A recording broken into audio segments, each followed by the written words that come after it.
The average baby is born with 46 chromosomes, 23 each from both parents.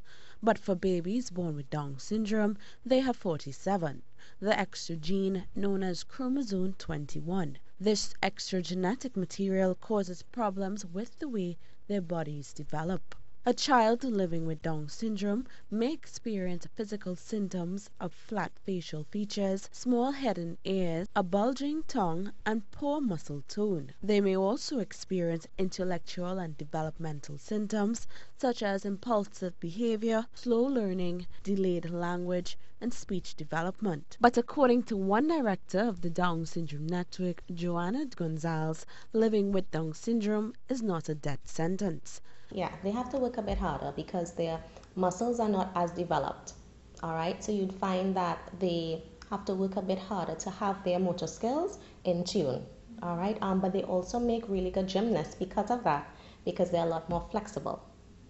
Incorporated in March 2011, the network aims to give parents or families living with relatives with Down syndrome the support and hope they may need, as well as share information. What we do is offer assistance to parents in terms of education.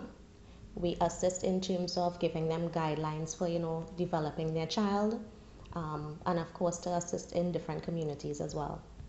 Ms. Gonzalez says the first thing a person should know about someone living with Down syndrome is not to confuse the term All as right. it may be All right. offensive. Of course, there could always be more done. All right. We are in active talks with the Ministry of Health, the Ministry of the People and Social Development, and of course, the Ministry of Education, all right, to try and get things more streamlined for persons with Down syndrome. But for citizens of Trinidad and Tobago and for the rest of the world, education on Down syndrome is important to reduce stigma. So we don't like to say Downs, it's actually Down syndrome. So it's a person with Down syndrome, all right? And really we try to identify with the child first and the disability after.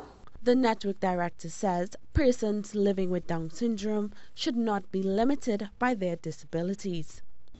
I would say to a parent right now who is feeling a bit hopeless that they really need to consider what their child is capable of. Something called limitless possibilities. Don't put your child in a box. Really work with them, intervene as early as possible, educate them, and see how far they can actually go. Marie Hull, Cnews.